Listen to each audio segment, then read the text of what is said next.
মমতা বন্দ্যোপাধ্যায় নির্বাচনী প্রচারে এবার সর্বশেষ হাতিয়ার, মানে আজ পর্যন্ত, কাল আবার নতুন কোনো হাতিয়ার বের করবেন কিনা জানি না, কিন্তু আজকে তার সর্বশেষ হাতিয়ার হিসেবে নিয়ে এসছেন পাতের খাবারকে।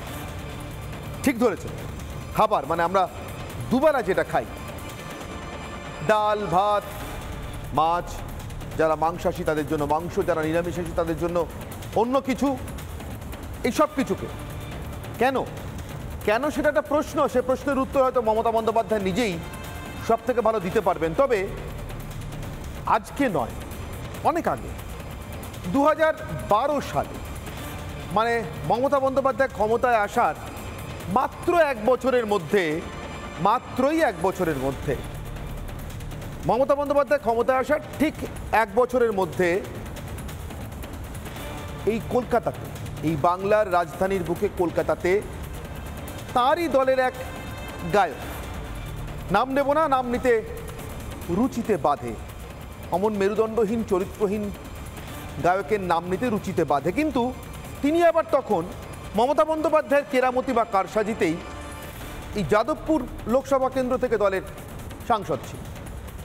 তিনি এই কলকাতা প্রেস ক্লাবে বসে সর্বসমক্ষে সে কি বিকৃত ভয়ঙ্কর মুখভঙ্গি করে 3 বার খাও খাও আর খাও বলেছিলেন। কারা বলেছিলেন? তৃণমূল কংগ্রেসের নেতা নেত্রীদের উদ্দেশ্যে। তাদের নাকি একটাই লক্ষ্য, খাও খাও আর খাও। 2012 থেকে 2024, 12 বছর পেরিয়েছে। যে চরিত্রহীন, লম্পট, মেরুদণ্ডহীন, বউ পেটানো গায়কের নাম নিলাম না, তার দল বদলায়নি, আসনটা অন্য লোকের কাছে চলে গেছে। তিনি এখনও কিছু টেনশন বা সুযোগ সুবিধার জন্য বোধহয় ওই তৃণমূলের সঙ্গেই আছেন, কখন থাকেন না সেটাও অবশ্য বোঝা যায় না। কিন্তু এই 12 বছরে প্রতিটি মুহূর্তে প্রমাণিত হয়েছে জীবনে অন্তত একটি সত্যি কথা তিনি বলেছিলেন, তা হলো তৃণমূলের একমাত্র লক্ষ্য খাও খাও আর খাও। এই যারা খেয়ে গিয়েছে 2011 থেকে 2024 সাল পর্যন্ত 13টি বছর ধরে, তাদের খাওয়ার হিসেব নেবে জনতা। যে জনতা খেতে পায়নি, যে জনতা বালি চুরি, পাথর চুরি, চাকরি চুরি, কয়লা চুরি, জমিবাড়ি চুরি, সিন্ডিকেটের দ্বারা ইট বালি, এমনকি সবজি কিনতে গিয়ে সেখানেও চুরির শিকার হয়, তার কারণ সবজি পিছু লরিতে কাটমানি থাকে। এই সব চুরির শিকার জনতা, না খেতে পাওয়া জনতা, তাদের খাওয়ার হিসেব নেবে নাকি মমতা বন্দ্যোপাধ্যায়ের কথা অনুযায়ী? খাওয়ার পাতে কি থাকবে না থাকবে তা নিয়ে অকারণ আশঙ্কায়।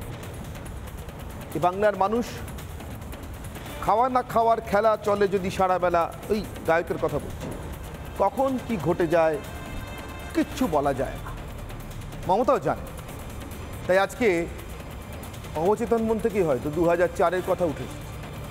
বলছেন ভিতরে ভিতরে হেরে যায়, বুঝতে পারে।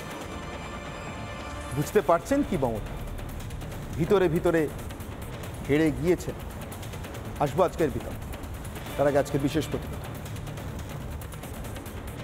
বিনা পয়সায় গ্যাস পেয়েছেন কজন? আরে মা বোনেরা তো কথাই বলছে না, অলি গলি মে সোর হ্যায়। আরে তোরা কি মুখ দিয়ে একটা কথা বলতে পারছিস?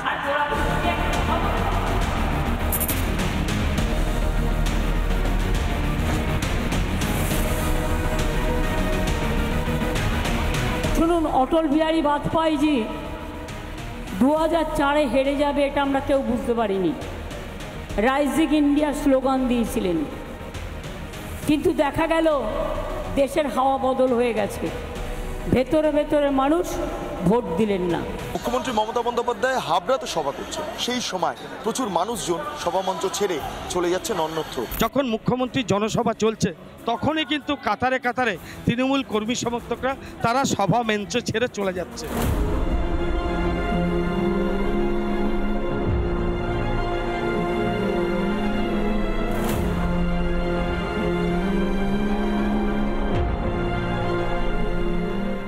মাঠ হচ্ছে খালি, প্রশ্নের উত্তরে মাঠ জুড়ে অবাক নীরবতা। ভিতরে ভিতরে যে সত্যি চোরাস্রোত কাজ করছে বিলক্ষণ টের পেয়েছেন তৃণমূল নেত্রী।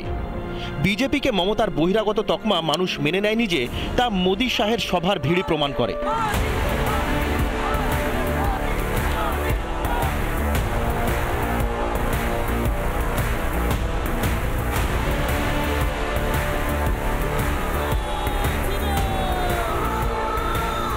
সিএ নিয়ে চূড়ান্ত সাম্প্রদায়িক মিথ্যে প্রচারেও মানুষ বিশ্বাস করেননি বুঝেই হাঁটলেন উল্টো পথে। ভোটে ভাটা টের পেয়ে এবার শুরু আজব প্রচার। মধ্যপ্রদেশে ক্ষমতায় এসে মাংসের দোকান বন্ধ, মাছের দোকান বন্ধ, উত্তরপ্রদেশেও বন্ধ। কই আমরা তো তোমার ধোকলা বন্ধ করি না, কই আমরা তো তোমার ধোসা বন্ধ করি না, কই আমরা তো তোমার চাপাটি ডাল গুড় বন্ধ করি না। এর মানে একটাই মনে রাখবেন, বাংলাকে ওরা পছন্দ করে না। তবে তৃণমূল নেত্রীর সাহস আছে মানতেই হবে। বাংলার মানুষ তাদের হকের কামাই খাওয়া, তোলা খাওয়া, পাথর, বালি, গরু, কয়লা, চাকরি পাচার করে টাকা খাওয়া তৃণমূল নেতাদের মুখ মনে করে ভোট দিচ্ছে। আর মমতা সেই নেতাদের জেলে ভরা নিয়ে রোজ কাঁদুনি গাইছেন। নিঃসন্দেহে দুঃসাহস বই কি।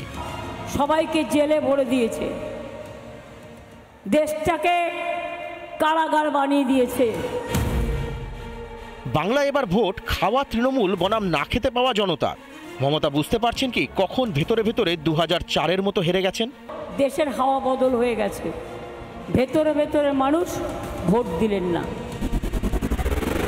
দেশের হাওয়া বদল হয়ে গেছে, ভেতরে ভেতরে মানুষ ভোট দিলেন না। রিপাবলিক বাংলা। কবুল করছেন মমতা। ইন্ডিয়া শাইনিং এর স্লোগান দিয়ে তিনি এবং তৎকালীন এনডিএ জোট, তিনি তখন এনডিএ জোটে ছিলেন, বুঝতে পারেননি ভিতরে ভিতরে নাকি হেরে গিয়েছিলেন। জীবনে একবার অন্তত স্বীকার করলেন, বুঝতে পারেন ভিতরে ভিতরে হেরে গিয়েছেন।